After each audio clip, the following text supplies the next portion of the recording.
आज हम लोग द सॉलिड स्टेट चैप्टर के 4th क्लास में आए। यानी अब तक हम लोग 3 क्लास इस चैप्टर का कंप्लीट, और इस 3 क्लास में हम लोग crystalline, amorphous, close packing arrangement, 1 dimension, 2 dimension, 3 dimension के बारे में डिस्कस किए।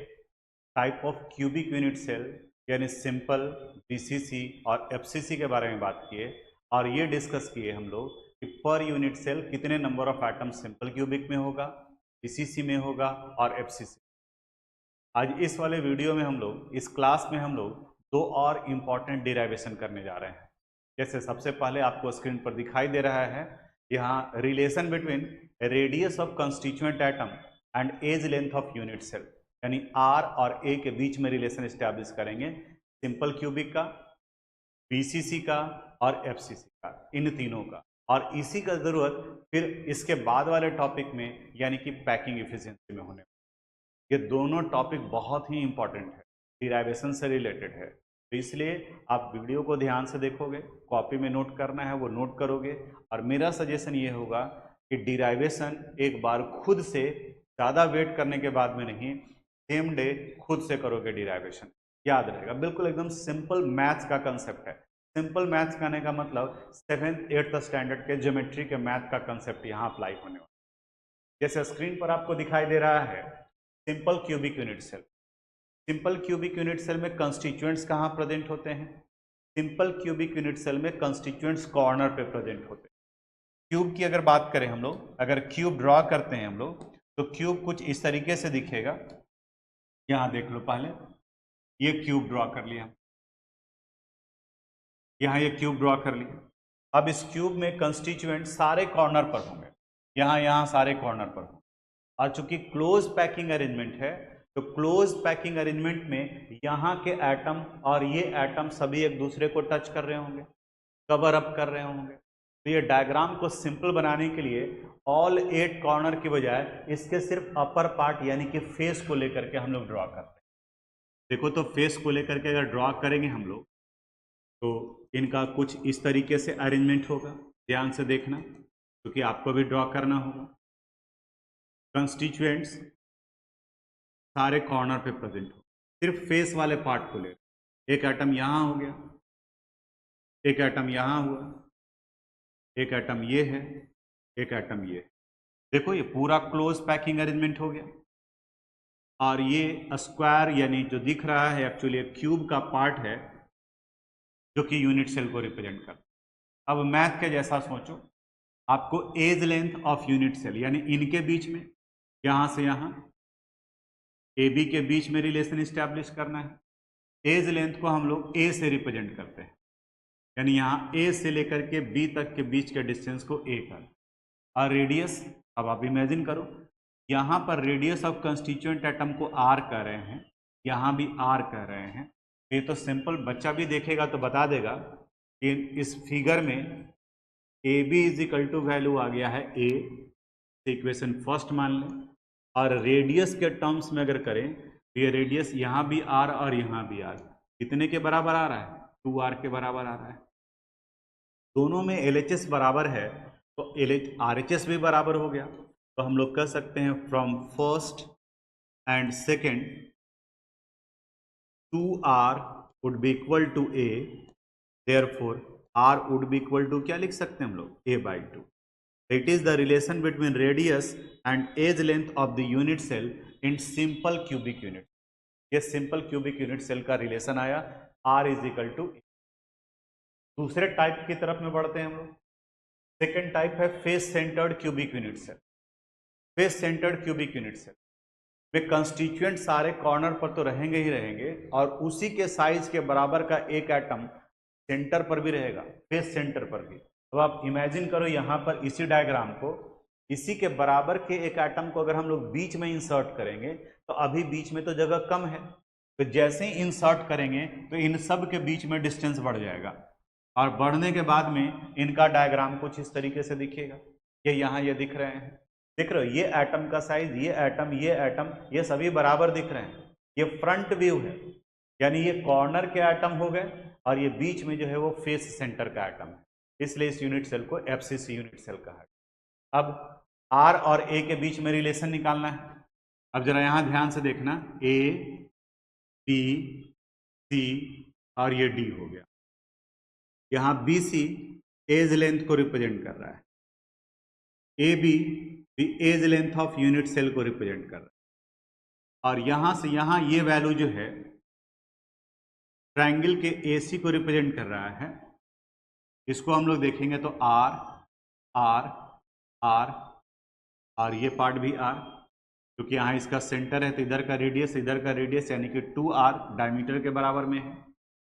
अब इसमें मैथ्स के जैसा सोचो, इन ट्रायंगल ABC, ट्रायंगल ABC में निकाल। देखो AB इज इक्वल टू किसके बराबर है, A, BC is equal to भी क्या है, A। अगर हम लोग AC का वैल्यू निकालें, A के टर्म्स में ही निकालना चाह रहे हैं, AC is equal to R के टर्म्स में ये वैल्यू दिया हुआ है 4R। हम लोग पहले पढ़े हैं AC is equal to root under right angle triangle है AB square plus BC square. AB की जगह पर वैल्यू कितना है, A square plus A square. किसके लिए वैल्यू आ रहा है, AC के लिए, और AC का वैल्यू ऑलरेडी हम लोग निकाल चुके हैं, 4R के बराबर है। देखो तो यहाँ 4R is equal to root under A square plus A square 2A square, और 4R would be equal to root 2A, therefore R would be equal to root 2/4A। ये वैल्यू निकल गया। अब देखो दो वैल्यू निकाल लिए। सिंपल क्यूबिक में R इज इक्वल टू आया था A/2, और यहाँ FCC सेंटर्ड में R is equal to value आया है रूट 2/4। ये जरूरत सिर्फ यहीं पर नहीं है, ये आगे भी जरूरत होने।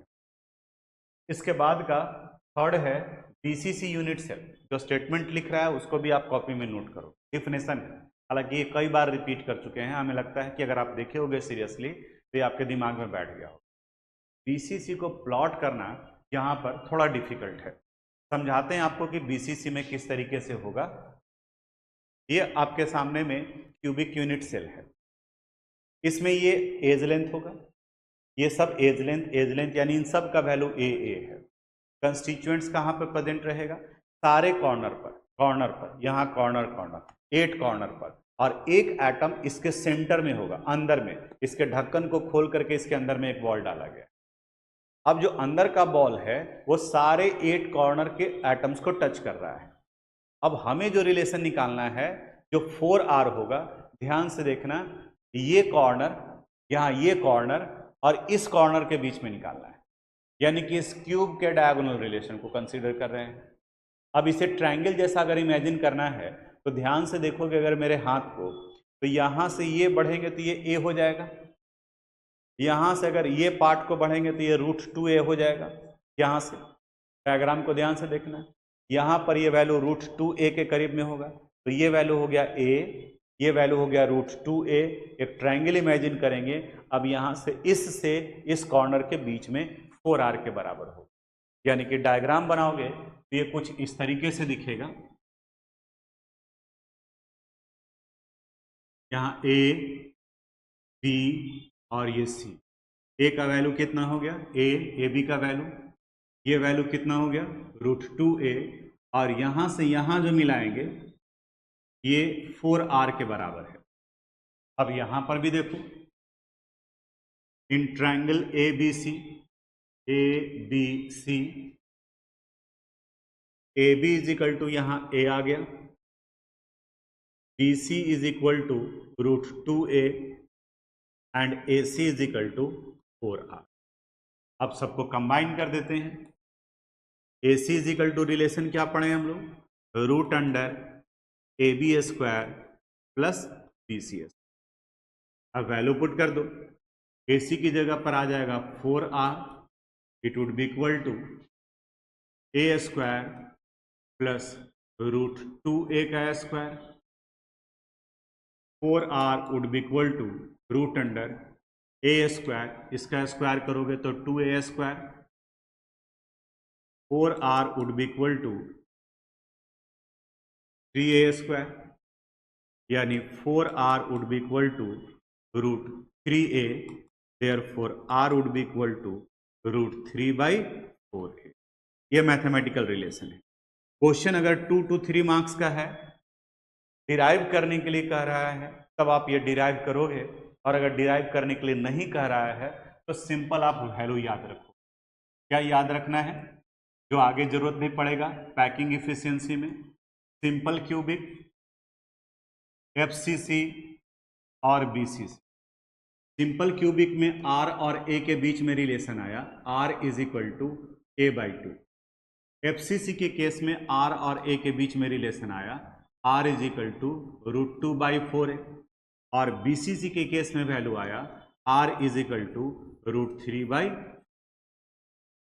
तो ये डिराइवेशन था r और a के बीच में रिलेशन। अब इसके बाद हम लोग को डिराइव करना है पैकिंग। इन सब को आप अपनी कॉपी में नोट कर लीजिए, और हम सजेस्ट करेंगे कि एक बार फिर से सिंपल मैथ्स के जैसा है, बैठोगे तो 5 मिनट में आप जो वो डिराइव कर सकते हैं। ये हमेशा याद रखें, तो कॉपी कर। यहाँ स्क्रीन पर आपको एक नया टॉपिक दिखाई दे रहा है, पैकिंग इफिशियंसी, और डिफिनीशन भी इसका दिख रहा है। पैकिंग इफिशियंसी कहते किसे हैं? पैकिंग इफिशियंसी इंडिकेट करता है, ये बताता है कि पूरे यूनिट सेल का कंस्टिट्यूएंट एटम कितना वॉल्यूम ऑक्युपाइड कर लेता है। चाहे आप सिंपल क्यूबिक देखो, बीसीसी देखो या एफसीसी देखो, तो एटम के द्वारा कुछ जगह जो है बाकी बचा हुआ रह जाता है, जो ऑक्युपाइड नहीं होता, यानी कि 100% उनका पैकिंग इफिशियंसी नहीं है। अगर मान लें कि जितना भी वॉल्यूम है यूनिट सेल का, उसका 80% पार्ट ऑक्युपाई कर लिया गया एटम के द्वारा, तो उस यूनिट सेल का पैकिंग इफिशियंसी 80% कहा जाएगा। अगर 20% ऑक्युपाई हुआ तो 20% कहा जाएगा। तो हमें पैकिंग इफिशियंसी डिटरमाइन करना है। जैसे हम लोग कहीं किसी इंस्टीट्यूट का, किसी स्कूल का, किसी कॉलेज का पासिंग परसेंटेज निकालते हैं, तो क्या करते हैं? जितने नंबर ऑफ स्टूडेंट पास किए divided by total number of student उस स्कूल या इंस्टीट्यूट में इनटू 100। उसी तरीके से यहाँ पैकिंग एफिशिएंसी निकालना है, तो ऑक्युपाई कौन करेगा space? Constituent atoms. The total volume occupied by constituent atoms divided by volume of unit cell multiplied by 100। ये तीनों में निकालना है हम लोग, सिंपल क्यूबिक में भी, बीसीसी में भी और एफसीसी में।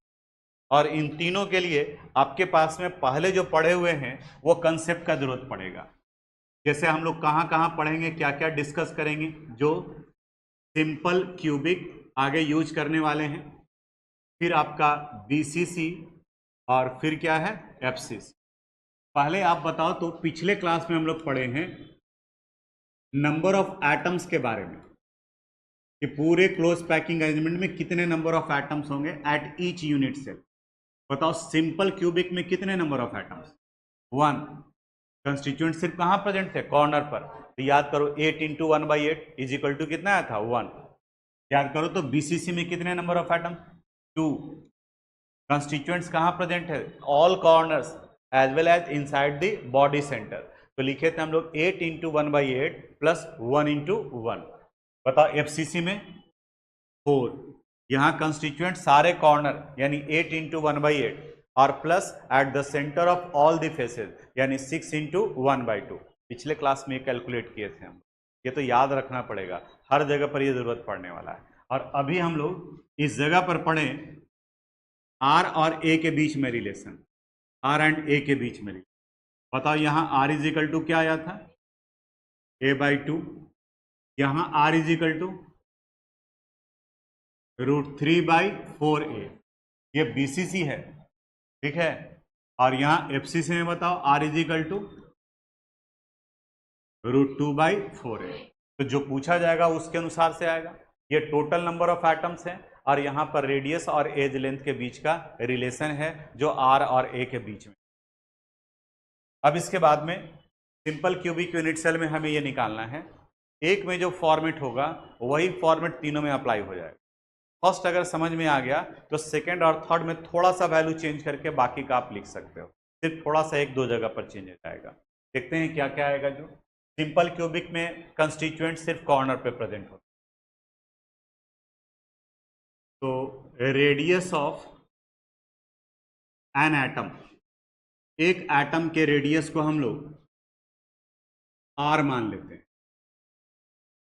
तो बताओ तो वॉल्यूम ऑफ एन एटम कितना हो जाएगा? कितना सिंपल क्वेश्चन पूछे, 4/3 पाई आर क्यूब। तो वॉल्यूम ऑफ एटम कितना हो गया? 4/3 पाई आर क्यूब। ये कितने एटम्स का वॉल्यूम निकला है? 1 का। अब यहां देखते हैं total number of atoms, total number of atoms. Heading कौन सा डालें हम लोग? Simple cubic. तो देखो यहां कंस्टिट्यूएंट्स कहां प्रेजेंट होते हैं? All corners. 8 इंटू 1/8 यानी वैल्यू कितना हो गया? 1। Therefore total volume occupied by atom, occupied by atoms। तो यहां नंबर ऑफ एटम्स 1 ही है, तो यहां 1 इंटू 4/3 पाई आर। ये इसी इक्वेशन फर्स्ट कर लिए। एक्चुअली चाहिए हमें क्या? जो देखो पैकिंग इफिशिएंसी निकालना है, तो पैकिंग इफिशिएंसी का फॉर्मूला है total volume occupied by constituent atoms. ये निकाल लिए हैं। डिवाइड करेंगे वॉल्यूम ऑफ यूनिट सेल से इंटू 100। तो ये काम कर रहे थे हम लोग, तो यहां पर ये पार्ट निकल गया। एक edge length of unit cell, edge length of unit cell. बताओ तो अभी तक में हम कितना इसको कंसिडर किए हैं? A. Therefore volume of unit cell, unit cell का वॉल्यूम बताओ ये कितना निकल जाएगा? ए क्यूब। ये इक्वेशन हो गया सेकेंड। अब हमारे पास में total volume occupied by constituent atom, volume of unit cell, ये दोनों निकला है। तो बताओ निकल जाएगा पैकिंग इफिशिएंसी। अब अगले स्टेप में पैकिंग इफिशिएंसी का फार्मूला लिखते हैं। पैकिंग इफिशिएंसी परसेंटेज में निकालना है। फार्मूला लिखोगे तो याद हो जाएगा। Total volume occupied by constituent atom, occupied by constituent atom, constituent atoms divided by volume of unit cell into क्या कर देंगे? 100। अब वैल्यू पुट करते हैं। टोटल वॉल्यूम कितना आ गया? 1 into 4/3 pi R cube divided by A cube into, ठीक है। अब देखो सिंपल क्यूबिक है, तो आर और ए के बीच में रिलेशन पढ़े हैं। आर इज इक्वल टू क्या पढ़े हैं? a/2। तो आप आर को ए के टर्म्स में लिख सकते हैं या ए को भी आर के टर्म्स में लिख सकते हैं। Are is equal to a/2, तो ए इज इक्वल टू क्या लिखा सकता है? 2r। R is equal to a/2, R is equal to a/2, तो a इज इक्वल टू कितना हो जाएगा? 2r हो जाएगा। तो आप इसको लिख सकते हैं, a को r के टर्म्स में भी लिख सकते हो या r को भी a के टर्म्स में लिख सकते हो। तो चूंकि शुरू से हम लोग r इज इक्वल टू पढ़ते आए हैं, तो कंफ्यूजन नहीं हो तो r का ही वैल्यू अगले स्टेप में चेंज कर। देखो यहां पर क्या आ जाएगा? 1 से मल्टीप्लाई किए तो वही वैल्यू रह जाएगा 4/3 इंटू पाई।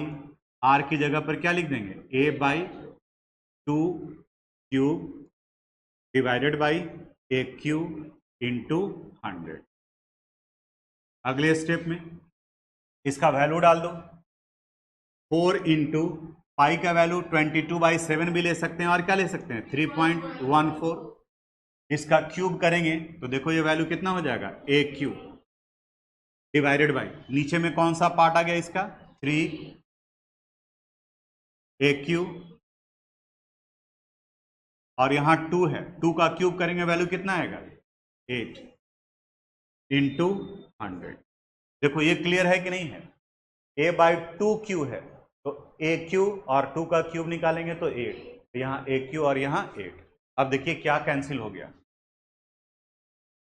ए क्यू कैंसिल हो गया 2 टाइम्स, ठीक है। और भी कटेगा, हम सीधा सीधा मल्टीप्लाई ही कर देते हैं। मैनुअली करना होगा तो गुणा भाग करेंगे। देखो अभी क्या बचा हुआ रह गया, ऊपर में कितना वैल्यू बचा हुआ रह गया है, 3.14 इंटू 100 डिवाइडेड बाई 3 2 जा 6। देखो वैल्यू कितना आ गया, 52.3333 आ रहा है, 52.3333 जा रहा है। इसी को राउंडिंग ऑफ करके आपके बुक में भी लिखा है 52.4%। वही 3.14 की बजाय अगर आप 22/7 लेकर के वैल्यू चलोगे तो ये वैल्यू 52.36 आ जाता है, थोड़ा सा आ जाता है, लेकिन उसका भी राउंडिंग ऑफ करेंगे तो कितना हो जाएगा, 4 आ जाएगा। तो नियरली इक्वल टू आप 4 कर सकते हैं। बराबर है 22/7 से ही 3.14 आया, लेकिन ये राउंडिंग ऑफ करने की वजह से आया, तो इसीलिए थोड़ा सा वैल्यू जो है वो डिफर कर जाता है। ये सिंपल क्यूबिक में निकाले। अब कंसेप्ट बना हुआ है, अब ये यूज करते हैं हम लोग किस में, बीसीसी में। देखना अब आप रिस्पॉन्ड करना चाहिए आपको। अगर हम लोग रेडियस ऑफ कंस्टिट्यूएंट एटम, बिल्कुल वैसे ही स्टार्ट करेंगे यहां पर भी, रेडियस ऑफ एटम, इसको कितना मान लिए, आर। तो बताओ तो वॉल्यूम ऑफ एन एटम, एक एटम का वॉल्यूम कितना हो जाएगा, 4/3 pi R cube. Total number of atoms in BCC बताओ कितना है, 2। अगर याद नहीं आ रहा है तो इसको फिर से एक बार हम रिपीट कर देते हैं, 8 इंटू 1/8 प्लस 1 इंटू 1, वैल्यू कितना हो गया, 2। Total number of atoms, therefore total volume occupied by constituent atoms या ऑक्युपाइड बाय एटम्स, बोलो क्या लिखें, 2 इंटू 4/3 पाई आर क्यू। वहां पर कितना आया था, 1 इंटू 4/3 पाई आर क्यू। अब यहीं पर आप गेस करो, एफसीसी में यहां टोटल वॉल्यूम ऑक्युपाइड कितना आ जाएगा, 4 इंटू 4/3 पाई आर क्यू, क्योंकि वहां एफसीसी में नंबर ऑफ एटम्स कितना होता है, 4 होता है। तो सिंपल क्यूबिक में 1 into 4/3 pi R cube, PCC में 2 इंटू 4/3 पाई आर क्यू, और एफसीसी में 4 इंटू 4/3 पाई आर क्यू। ये एक पार्ट निकल गया। First, edge length of unit cell, unit cell के एज लेंथ को हम कितना कंसिडर करते हैं, A. Volume of unit cell, बताओ ये क्या लिखा जाएगा, ए क्यू। ये हो गया इक्वेशन सेकेंड। अब फॉर्मूला यूज करो, पैकिंग इफिशियंसी परसेंटेज में निकालना है, total volume occupied by constituent atom, constituent atom divided by volume of unit cell into 100 into 100। अब वैल्यू पुट करेंगे, total volume occupied by constituent atom कितना आया है, 2 into 4/3 pi R cube divided by A cube into 100। अब are और a के बीच में रिलेशन, पहले बताओ हम लोग किसका लिख रहे हैं, बीसीसी का। तो बीसीसी में आर और ए के बीच में क्या रिलेशन था, R is equal to √3/4a। FCC में था R is equal to √2/4a, जो अभी हम लोग लिखे थे। अभी बताया कि आप जो डिराइव कर रहे हैं उस वक्त में इस कंसेप्ट का जरूरत पड़ेगा। देखो तो a/2 √2/4a और बीसीसी के केस में √3/4a, इसका जरूरत पड़ेगा। यहां लिखे थे ये नंबर ऑफ एटम्स का भी जरूरत पड़ रहा है और आर और ए के बीच के रिलेशन का भी जरूरत पड़ रहा है। अब यहां आ जाते हैं, अगले स्टेप में आ जाएगा 2 इंटू 4/3 पाई का वैल्यू कितना लिए 3.14 और आर की जगह पर √3/4 ए का क्या कर देंगे cube divided by A cube into 100। अब क्यूब करते हैं, देखो यहां क्या बचा हुआ रह जाएगा 2 इंटू 4 इंटू 3.14 इंटू √3 का क्यूब करेंगे, वैल्यू कितना हो जाएगा बोलो 3√3। तो यहां वैल्यू आ जाएगा 3√3 into A cube divided by नीचे में क्या बचा रह गया 3 इंटू ए क्यूब और यहां 4 का क्यूब निकालेंगे, कितना आएगा 64 इंटू 100। अब देखो क्या क्या कैंसिल हो रहा है, जो सिंपल कट रहा है उसको काट देंगे, ए क्यूब 3 कैंसिल हुआ, 4 2 जा 8 और ये 64 है, कितनी बार में कट जाएगा 8 टाइम्स। अब बाकी को मल्टीप्लाई कर देते हैं, √3 का वैल्यू याद होगा आपको 1.732, ऊपर में क्या बचा 3.14 इंटू √3 यानी 1.732 इंटू 100 डिवाइडेड बाई कितना आ गया वैल्यू 67.98% और इसी को राउंडिंग ऑफ कर देंगे तो कितने के अप्रॉक्स आ जाएगा 68%। ये किस में आ गया बीसीसी में। अब आप बताओ तो अगर थोड़ा भी समझ रहे होगे तो एफसीसी लिखा जा सकता है। एफसीसी में यहां से स्टार्ट करेंगे तो ये बिल्कुल सेम होगा, ये यहीं सेम होगा, ये यहीं सेम होगा, यहां पर 8 इंटू 1/8 प्लस 6 इंटू 1/2 यानी इस जगह पर वैल्यू क्या आ जाएगा 4, यानी यहाँ 2 की जगह पर ये वैल्यू क्या आ जाएगा 4, तो यहाँ 4 इंटू 4/3 पाई आर क्यू और इसके वैल्यू को फिर जब यहाँ पुट करोगे तो यहाँ फाइनली आ जाएगा 4 इंटू 4/3 पाई आर क्यू और आर में जहाँ हम लोग √3/4 किए थे इसकी जगह पर वैल्यू कितना हो जाएगा √2/4 और ये सोल्व करोगे तो ये 74% हो और हम ये चाहते हैं कि ये आप सोल्व कीजिए। दोनों लिखा हुआ है, ये दोनों कॉपी कर लीजिए और उसको बस 2 जगह पर चेंज करना है। एक जगह पर नंबर ऑफ एटम्स 2 की जगह पर कितना हो जाएगा 4, तीनों को एक साथ मिलाओ ना। सिंपल क्यूबिक में नंबर ऑफ एटम्स 1, दूसरे में 2 और अभी जो हम लोग निकालेंगे उसमें 4 और आर और ए के बीच का रिलेशन वहां आया था a/2, इसमें हम लोग पुट किया √3/4a और उसमें पुट कर देंगे √2/4a, वही करना है वहां पर, बन जाएगा। तो इसको कॉपी कर लीजिए आप लोग। यहाँ पर थोड़ा सा 1 मिनट और समराइज कर देते हैं इसको। समराइज अभी तक क्या क्या सीखे हम लोग, जो देखो यहाँ सिंपल क्यूबिक, बीसीसी और आ गया एफसीसी। अभी तक के इंफॉर्मेशन में क्या क्या पता चला, नंबर ऑफ एटम्स ये कितने होते हैं, relation between R and A, between R and A, और अभी हम लोग पढ़े पैकिंग इफिशियंसी।